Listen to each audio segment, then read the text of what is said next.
Hello, hello, hello, boys and girls, ladies and germs, is that what they say? Boolong, Boolang, Boolong Dragon. Last episode was the magic teapot from Yunnan sourcing, and that's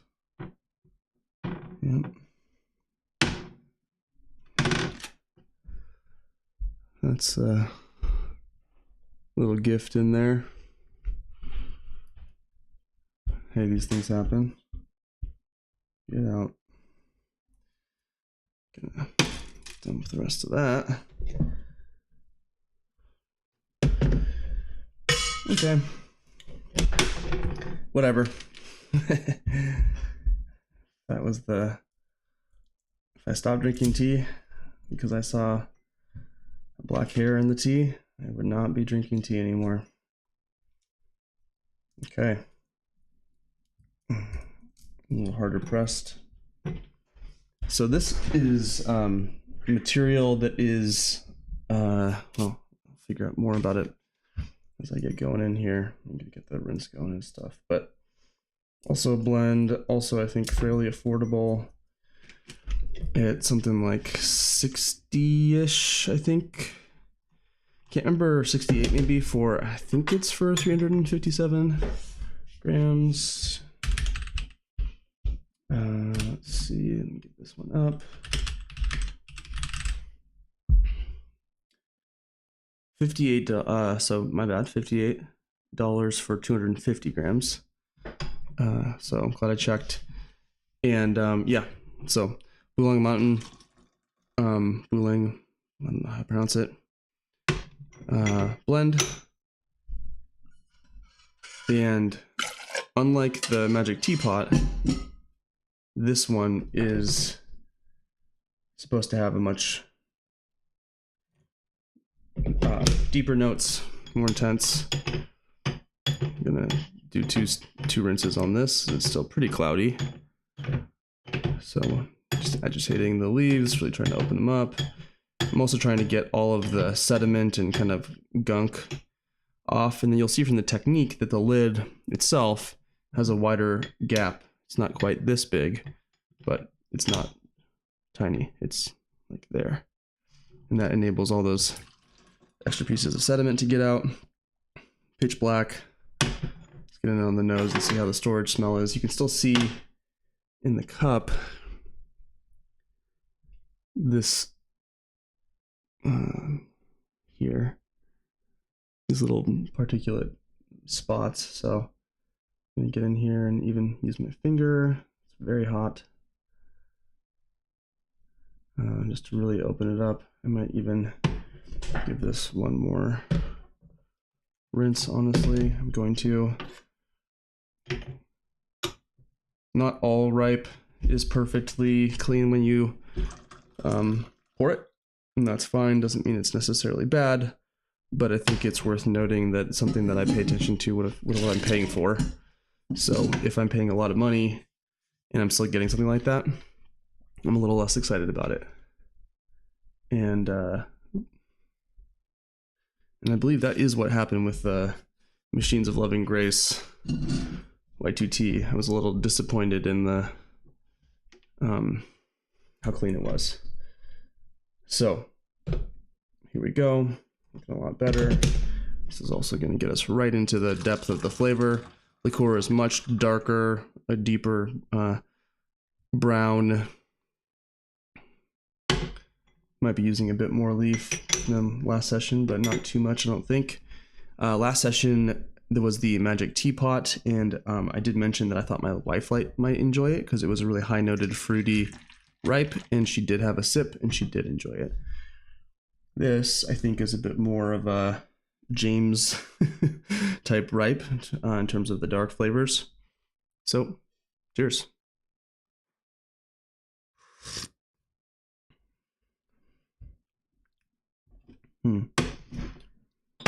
Definitely darker.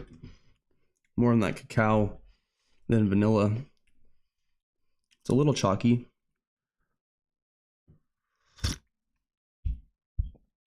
And a little sweaty. I would say this needs probably a couple years at least. So could be, I think it might improve. Nice little cherry whig on at the end. Yeah. Nice. I'm gonna skip the rest of this one, and I want to make sure I'm trying to at least get all that kind of, not storage, it's processing. This looks cleaner. Nice sweetness at the end. A nice bitter green wood complexion. This is a ripe that I think needs 2 years to really mellow out. I think it'll be much improved by then.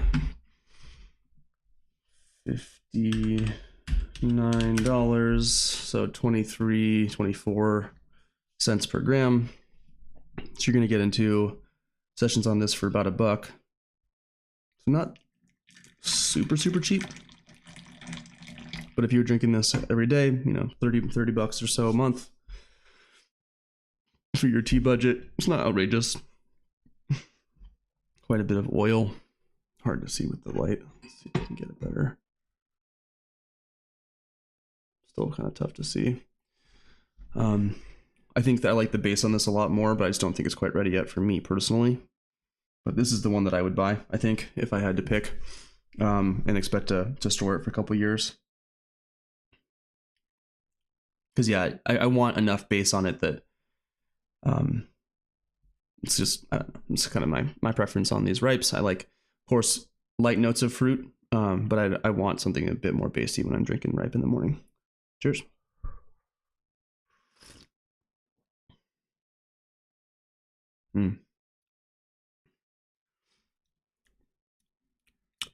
This is nice. I like the material a lot more on this. Again, I just, yeah, the fruit's interesting, but this feels a bit more like classic ripe to me.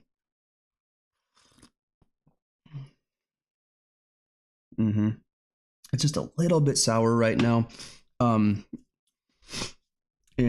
gunky. I think it just needs 2 years to really kind of mellow out a lot of that, you know, freshly pressed and piled. I wonder when they piled versus pressed this. Is this clear? It's not clear. Oh, they even mentioned chocolatey bite. Yeah, I agree entirely. Let's see. Okay. So unclear if it was material from 23 rather, pressed in 24. My guess is that probably 2024 material pressed in 2024.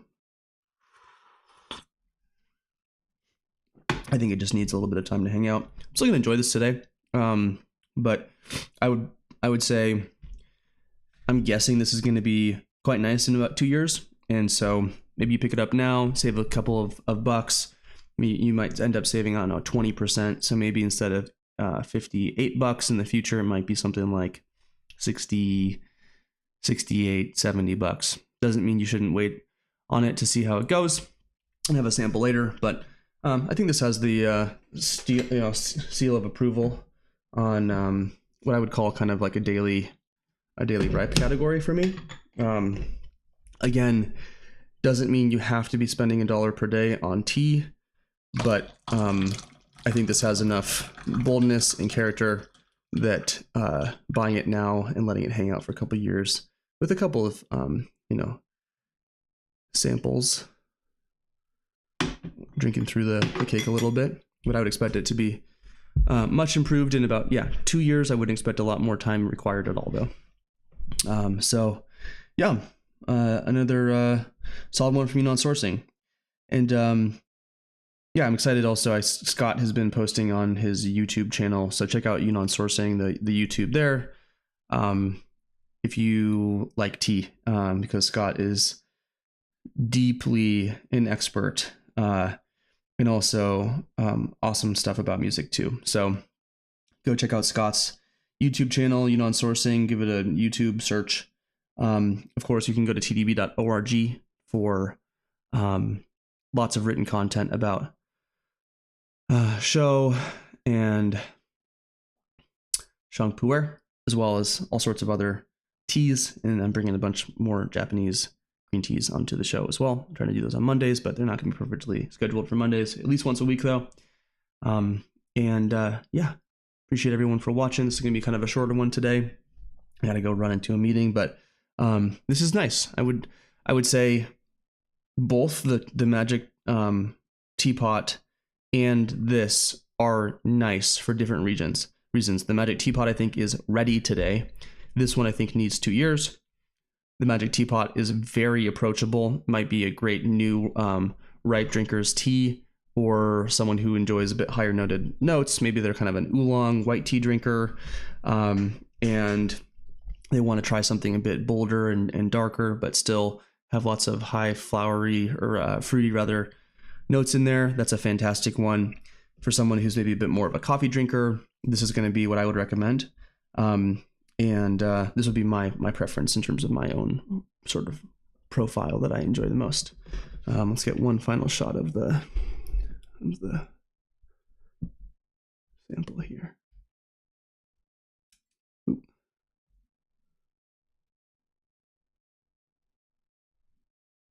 Hope everyone is having an awesome session today. Hope today is full of joy and giggles and slow tea contemplation. Catch you all soon.